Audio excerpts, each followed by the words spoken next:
자, 그런가 하면 법무부 장관은 민사로서 범죄 수익 환수가 가능하다라고 거듭 얘기했습니다. 그런데 대장동 민사재판부의 생각은 다른 것 같습니다. 법무부 장관은 민사소송으로 돈 받을 수 있을 것이다 라고 얘기했지만 민사재판부, 형사재판 결과를 봐야 할 것 같다. 기다려보자. 이후에 재판이 멈춰져 있다는 겁니다. 결국 일선 필드에서는 형사재판의 결과가 민사소송에는 큰 영향을 미친다라는 문제 제기의 의견이 많습니다.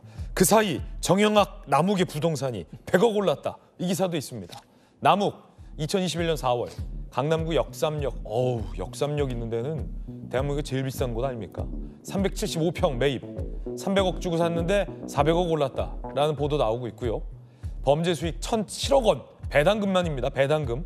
분양 수익은 또 따로예요.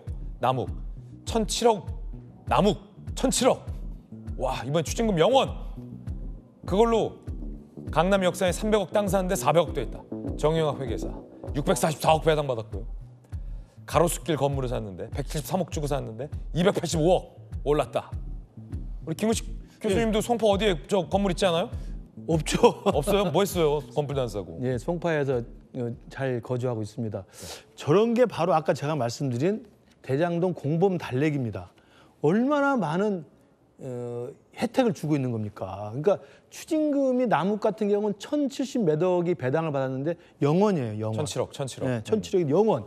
0원이라는 것은 항소를 포기하면 그것보다 이상 나올 수가 없어요. 그러니까 그것은 뭐 몇 년을 살든 간에 뭐 2심 가면 형량이 줄어들 가능성이 높죠. 검사가 항소를 포기했으니까. 그 몇 년 살고 나오면은 그 역삼동에 그 건물은 그대로 있는 겁니다. 그렇지 않겠어요? 가격 더 오르지 않을까요? 더 오르겠죠, 당연히. 그러니까 그 다음에 진술 관련해서는요. 공범들이 내가 시간만 좀 때우고 잘 건강하게 지켜 있다가 나가기만 하면 나는 모든 혜택을 그대로 누릴 수 있어. 지금 대통령이 내 편이야. 정성호 법무장관도 내 편인 것 같아. 그러니까 입을 맞출 수밖에 없는 거예요. 그래서 지금 남욱을 특정해서 죄송합니다만 추징금 0원에 1,007억인가 해서 역삼동 빌딩이 가격이 올랐으니까 이 항소 포기와 이 1심 결정, 1심 판결 난 다음에 남욱이 누굽니까? 정진상 재판에 증인으로 가서 어떻게 했습니까? 나 협박받았다고 이야기하는 거 아닙니까? 남욱이 그동안 말 바꾸게 한 건 수십 번입니다. 제일 많이 말을 바꾼 사람이에요. 근데 이번에 가서 정진상 재판에 가서 사실 제가 검사가 저한테 배돼지를 자른다고 했습니다. 라고 이야기를 하는 거 아닙니까? 그러니까 이러한 식의 내용들을 충분히 예측하고 항소 포기를 해준 거라고 저는 분명히 생각합니다. 국민들도 대부분 그렇게 생각할 거고요. 그렇기 때문에 수익 구조를 뭐 민사로 하면 된다고 이야기지만 여기 아마 송사를 해보신 분들 다 아실 거예요. 자기가 사기를 당해서 피해본 피해자분, 직접적 피해자분들도 형사소송하고 민사소송 같이 해요. 그래서 형사에서 그게 유죄가 나오고 추징이 돼야 민사에 가서 따로 또 받으러 가는 겁니다. 예를 들어 봅시다. 전두환 대통령 추징금 안 내가지고 굉장히 논란이 돼서 특별법까지 만들었잖아요. 추징금 환수하려고. 그렇잖아요. 예. 근데 그 전두환 대통령 추징금 환수를 몇천억을 법원이 형사재판에 추징금을 때렸는데 안 냈단 말입니다. 그러면 지금 이 논리대로 하면 전두환 대통령한테 추징금을 때릴 필요가 없는 거죠. 왜? 재벌들이 알아서 민사소송해서 받아가라는 거 아닙니까? 그게 말이 됩니까? 안 되는 거거든요. 그러니까 왜 저는 국민들이 그냥 일상적인 국민들이 봤을 때 보통의 수준에서도 납득이 안 되는 이야기를 왜 민주당이 이렇게 우기는지 모르겠고 아까 말한 검사징계법도 저는 제일 황당한 게 법은 잘 모릅니다만 검찰총장을 파면한다고 하면 검찰총장 인사청문회는 왜 하고 임기는 2년을 왜 부장하고 왜 그런 난리를 칩니까? 그냥 임명직으로 해서 뚝딱뚝딱 치우고 파면시키면 되지. 있을 수 없는 생각들을 하는 거예요. 정말 무도한 저는 전행이라고 생각합니다. 정말. 네, 강한 비판 의견 주셨습니다. 박정호 의원님. 시대가 변했죠.